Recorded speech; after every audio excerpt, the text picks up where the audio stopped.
Now available in paperback and Kindle, All About Marilyn. Learn all about the struggles of a faded former teen sitcom star in this absolutely fabulous 5-star screenplay. Get All About Marilyn in paperback and Kindle on Amazon.com today. Hollywood Historical Men in Crisis.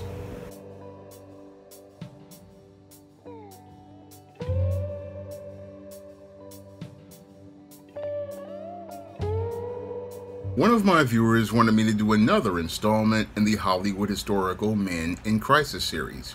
And for this installment in the Hollywood Historical Men in Crisis series, I'm going to be talking about legendary black comedian Richard Pryor.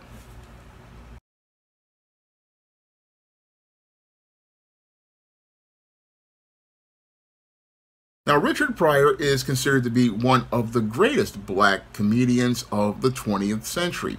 And Richard Pryor's iconic approach to comedy basically made him known in households all throughout the world over the course of the late 20th century, where he used sharp observations and had a unique storytelling style that resonated with people from multiple generations and basically led to him becoming considered to be one of the greatest and most important stand-up comedians of all time.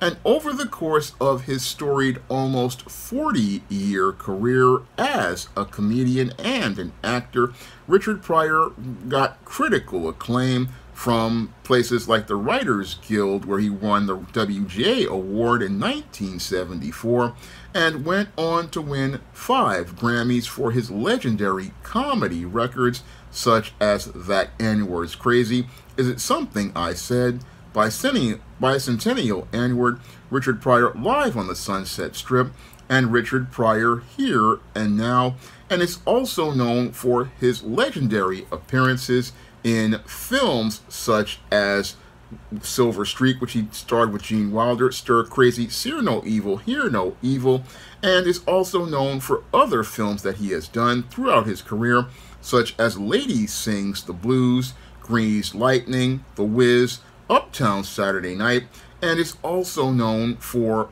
also going out and making appearances on Saturday Night Live, hosting his own Richard Pryor show and Pryor's Place. And with all of that great success, he also was celebrated for being the first black comedian to win the first Kennedy Center Mark Twain Prize for comedy. I mean, Richard Pryor has basically achieved a lot over the course of his career and is again considered an icon of comedy and black comedy. However, Richard Pryor, in spite of all of that success, wound up on the road to becoming a man in crisis when he was born.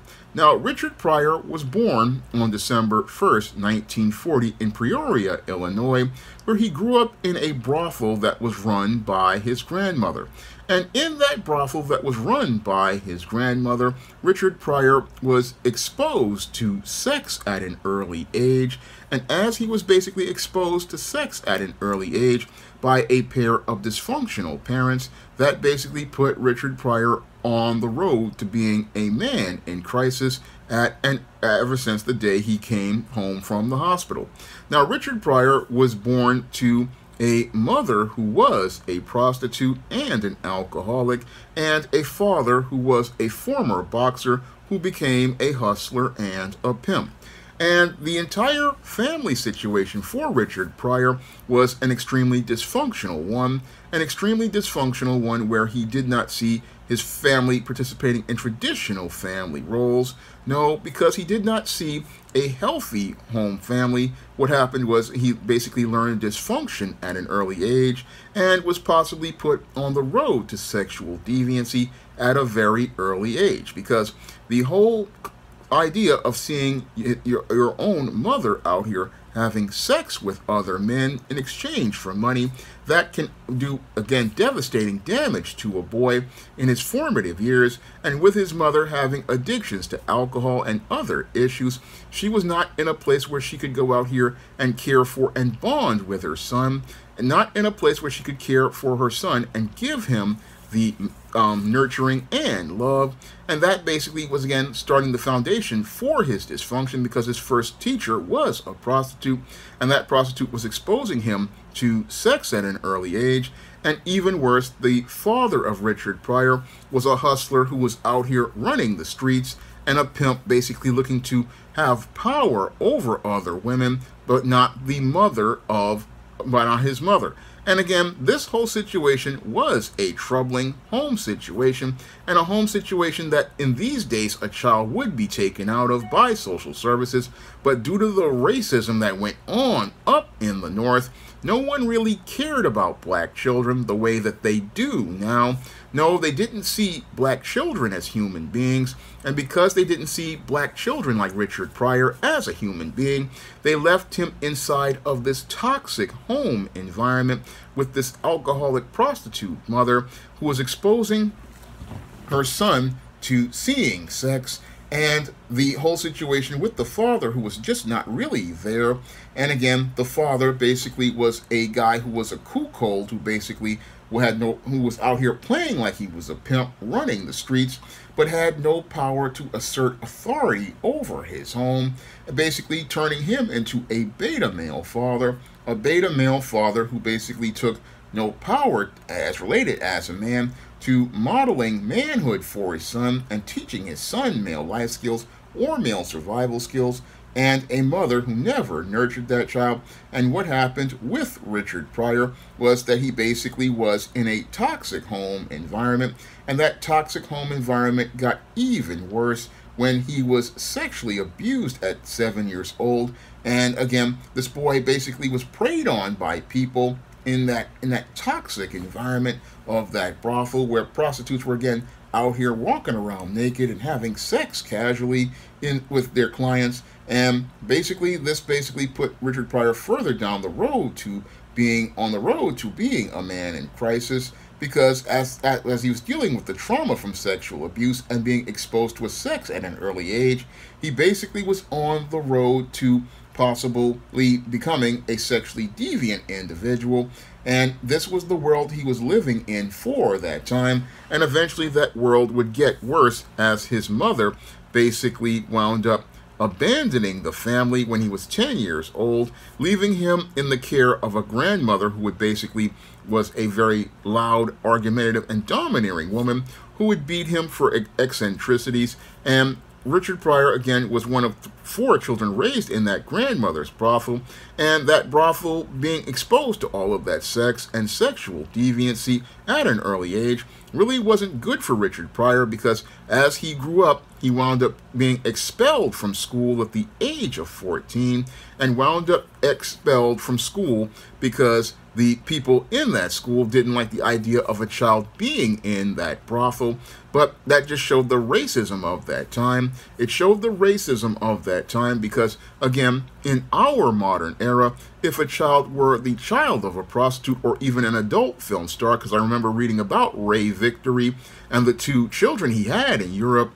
And with Ray Victory, what happened was when he had those children by I believe a European mother, those children were taken away from Ray Victory, the adult film star, and placed in the care of child services. But this wasn't done in Illinois back at the time in Pryor, because America was under the racist system of the discrimination of the North.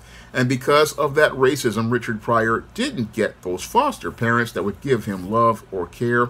No, he further went down the road to being a man in crisis without the structures of a family or an education, and eventually wound up drifting through life from 14 to about, I believe, 18 years old, where eventually he wound up serving in the U.S. Army as possibly as part of the conscription, and spent almost the entire stint in the U.S. Army from 1958 to 1960 in an Army prison, and was basically incarcerated because he had participated in an incident where he was stationed in West Germany, where he basically wound up, again, was incarcerated for getting into a fight over somebody who got upset over a white person making fun of the movie Imitation of Life.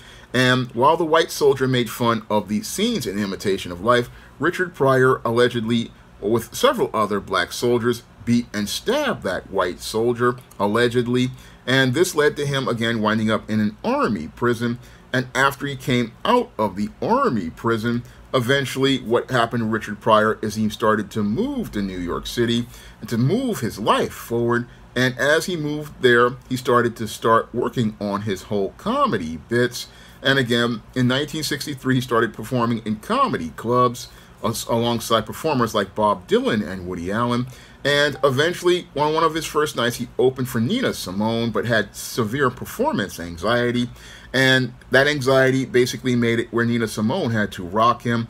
And as he was starting to do his comedy, he was originally inspired by Bill Cosby and was just doing material that was just very middle of the road, and made regular appearances on shows like The Ed Sullivan Show, The Merv Griffin Show, and The Tonight Show with Johnny Carson. And eventually he got a gig in Las Vegas, and as he went out doing his middle of the road comedy, he was building some momentum as a performer. And eventually what happened with Richard Pryor, even though he was a middle of the road performer, he started to see that the way he could break out of things after he made the 1967, because he was doing regular projects as related to these TV appearances, and he got to be a guest star on the show The Wild Wild West, but he wanted to take things to the next level. And he said he had an epiphany in 1967 when he walked on the stage of the Aladdin Hotel, looked out at the sold-out crowd, and said, "What the F I'm doing here," and walked off the stage. And this is where Richard Pryor went from being a middle-of-the-road comedian to starting to break out as a performer, because his ability to go out here and use profanity and the N-word basically gave him an edge over guys like Bill Cosby, and gave him an edge over many other comedians, and basically made it where his whole comedy style became distinct. And as his comedy style became distinct, sadly, what happened with Richard Pryor was his parents wound up passing away, as his mother died in 1967 and his father died in 1968. And as he started to do this new edgier comedy, he started to do comedy records. And by the 1969, he started to enter the counterculture and started to do things differently. I mean, he met with people like Huey P. Newton and Ishmael Reed, and eventually, again, started to change his approach to comedy. And as he changed his approach to comedy, this is where he started to make his breakthrough. And what people don't know about Richard Pryor, a lot of people know him as a stand-up comedian, and others know him as a skilled actor. But Richard Pryor also had skills behind the typewriter, and was also a comedy writer. And he not only could go out here and do stand-up, where he could just go on stage and make observations, he could also go out here and write. And as somebody who is a guy who's written comedies like my All About Nikki the Fabulous first season, and incorporates comedy in many of my books like the Spinsterella books and the Esteem series, I know how hard it is to write comedy, and this is a very great skill to have. And Richard Pryor showed that skill when he was writing for Sanford & Son, The Flip Wilson Show, and even wrote for the Lily Tomlin special in 1973, where he got an Emmy. And also wound up here, this is where he started to look to become a more serious actor as he was writing. And he appeared in several films that I know of, iconic roles. He had a great supporting role in Lady Sings the Blues. He was in The Mac. He was in Uptown Saturday Night, Silver Streak, The Car Wash, Bingo, Long Traveling Stars, and Which Way Is Up, which is a brilliant comedy movie. Grease Lightning, which showed his range. Blue Collar, which really showed his skills. I mean, Richard Pryor was a master of comedy and was very versatile. And as he went on in his career, he again had lots of great success in the 70s. Again, racking up 5 Grammy Awards for comedy records back to back. And again, a master of comedy. And that mastery of comedy was shown as Richard Pryor had his career really take off as a comedian, where he worked with the legendary late Gene Wilder. I mean, this started with the film Silver Streak, I believe, where he started working with Gene Wilder, who he had fantastic chemistry with, and even went out here and co-wrote Blazing Saddles, again, showing his skills as a comedian. I mean, this guy was one of the greatest comedians of all time. When you look at his history and background.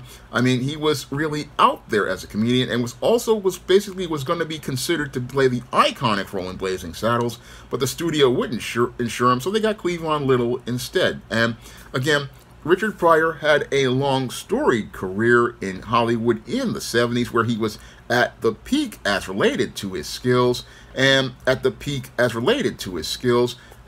by 1980, he was basically the first black actor to make $1 million in a single film. Before Eddie Murphy was able to do it, Richard Pryor was the first one to be one of the big stars as related to comedy, because Bill Cosby was popular as a comedian, but he never made the million until he got to The Cosby Show. But he made money behind the camera. But Eddie Murphy was like the first big star as related to making the millions that people knew of, but Richard Pryor did it behind the scenes. But as Richard Pryor was having success in front of the camera, he was dealing with a lot of issues behind the scenes, and those issues really made it where he really struggled as related to the relationships he had. And the reason why his relationships didn't really work out is because Richard Pryor was still dealing with a lot of problems as related to his personal life, and because he didn't get that foundation of love and nurturing, he didn't really know how to be able to be a healthy partner to the women he got involved with. And he didn't know how to be a healthy partner because he was never really taught a foundation about being a man by his mother, by understanding how to care for someone else, and by his father, who never really showed him leadership as a man. So Richard Pryor's life was really chaotic over the course of time, and as he got involved with 5 different women. He was married 7 times to 5 different women. Each of these relationships wound up not really coming together. No, Richard Pryor wound up having serious problems as related to his personal life.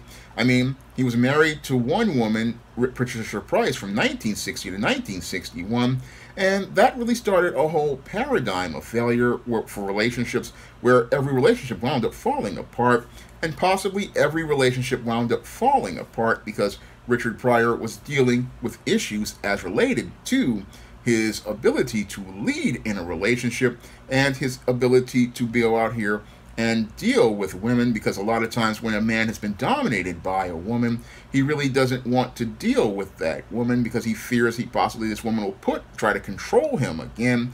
So what that man, because he's been emotionally traumatized, is go out here and look for the quick exit. And that possibly was one of the reasons why Richard Pryor his marriage really didn't work out, is because the traumas he endured at the hands of this domineering grandmother, and who emasculated him and allowed him to be sexually abused, and the issues that he had with his mother being a prostitute, basically made it where he possibly didn't see women as someone he could trust. And that possibly, along with the issues that Richard Pryor was dealing with as related to using drugs and alcohol to escape the trauma he suffered as a little boy, this possibly further him going further down the road to being a man in crisis, even though he had great success. I mean, he was married to Patricia Price from 1960 to 1961. I believe that's the mother of his his son, Richard Pryor Jr. And he had another child with Renee Pryor, who was when Richard Pryor was 16 years old. This was by a girlfriend named Susan. And he had another, and then back in 1967, he had a daughter called Elizabeth Ann by a side piece, Maxine Anderson, or girlfriend. He had Rain Pryor by his second wife, Shelley Bonus. He then had a son called Stephen Pryor by another mother, Flynn Beanie, who became Richard Pryor's 5th wife. And he wound up having a second child with Flynn Beanie, Kelsey, and had another child, Franklin, who was by Geraldine Mason. And it's very interesting that most of the women he had relationships with were white women or Jewish women, and that's who he decided to have children with. And I believe that that was due to the fact of the trauma he endured inside of that household at the hands of black women. And having that trauma at the hands of black women, this possibly was one of the reasons why he went out here and looked to have relationships more with white women than black women. And interestingly enough, possibly was one of the reasons why he wound up doing Pam Grier dirty, because Richard Pryor was involved with Pam Grier for an extended period of time, and Pam Grier basically was his girlfriend from about 1977 to 1978. And in her memoir, Foxy, and I read Pam Grier's memoir, Foxy, about 2009 or so. I left the book in the other apartment I had because I couldn't take it with me. But the whole thing is that the way he did Pam Grier basically was a way I think he was looking to get back subconsciously at his mother and his grandmother, because Pam Grier was looking to try to help Richard Pryor, because at the time he was dealing with cocaine addiction. And as Pam Grier was looking to try to help Richard Pryor deal with his issues as related to cocaine addiction, she herself was trying to try to build a relationship with Richard Pryor, but the relationship really was one that was really dysfunctional, because Pam Grier herself was dealing with trauma from sexual abuse similar to Richard Pryor. If you read her memoir, Foxy, you will find out that Pam Grier had been sexually abused when she was about 10 years old, about 3 years less than what happened with Richard Pryor, who had been dealing with this trauma at 7. And both of them, basically, the relationship wound up deteriorating after Richard Pryor wasn't able to help her be able to get a sick horse to a veterinarian. And according to her, this is one of the things that led to the relationship starting to fall apart. But the ultimate disrespect to Pam Grier was when Richard Pryor decided to marry Deborah McGuire, a model and actress who had been dating off and on. Now, he married her, basically, I believe, to spite Pam Grier, who had been in a relationship for some extended period of time as related to that year. And eventually, he wound up marrying her, and I believe married her to get Pam Grier out of his life. And Pam Grier wanted to build a relationship with Richard Pryor, according to her memoir, Foxy.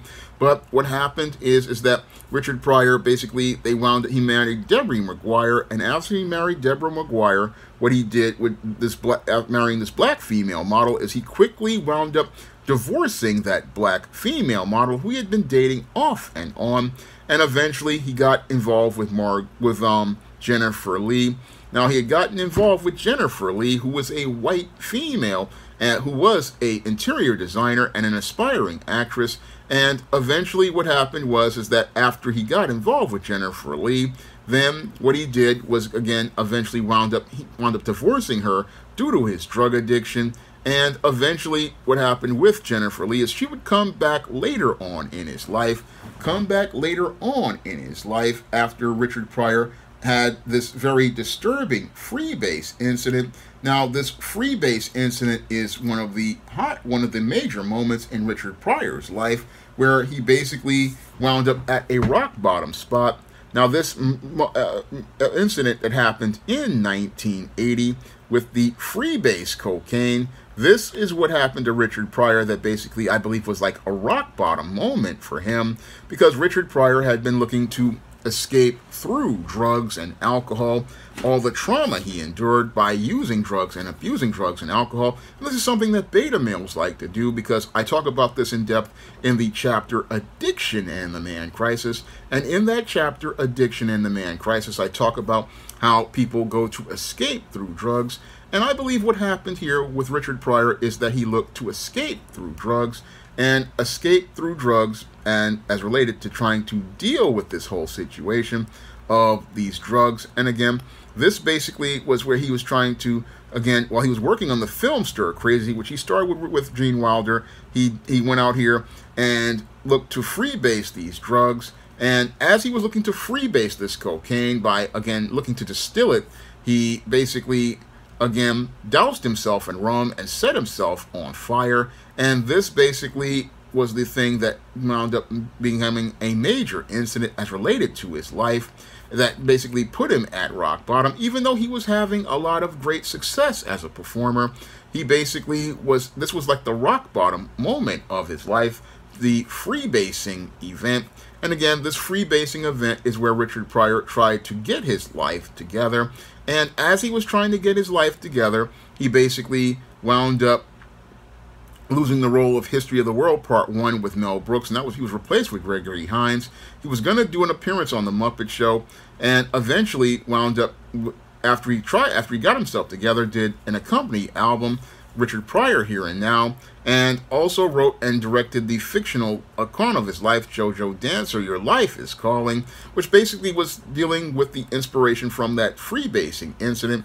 And in 1983, after getting himself together, he wound up signing a 5-year contract with Columbia Pictures for $40 million and started his own production company. And this is where Richard Pryor went from starring in films as related to the peak of his career and having to deal with box office flops like The Toy, which we starred with Jackie Gleason, which was just a basic minstrel show, to starring in Superman 3, Brewster's Millions, and Moving, and See No Evil, Hear No Evil, which was basically the start of the decline of his career. Now, he was supposed to be in Trading Places, but Eddie Murphy got the part, and he did do a children's show called Pryor's Place in the 80s, which was some puppets, and it was, again, canceled quickly after one season. Now, Richard Pryor, as he went on, also did have other great accomplishments, like, again, co-hosting the Academy Awards in 1977, and also in 1983, and also got another Primetime Emmy Award for his guest role in shows like Chicago Hope, which was a hospital drama that was a knockoff of ER in the 90s, and continued to go on with his roles, and again had issues as he was going on in his later life. Now, towards the mid-1990s, Richard Pryor's health started to deteriorate as he got multiple sclerosis. And even though he had multiple sclerosis, I do remember seeing Richard Pryor in an appearance on Malcolm and Eddie, and he continued to go out here and make a final appearance in film. It was in David Lynch's Lost Highway, and made his final appearance on television and final appearance as an entertainer on The Norm Show, and this was his last appearance. Then, after this, he eventually wound up marrying Jennifer Lee once more, and Jennifer Lee basically looked to try to manage his life and manage his rights of his businesses and his enterprises to make sure that everything as related to his money was taken care of.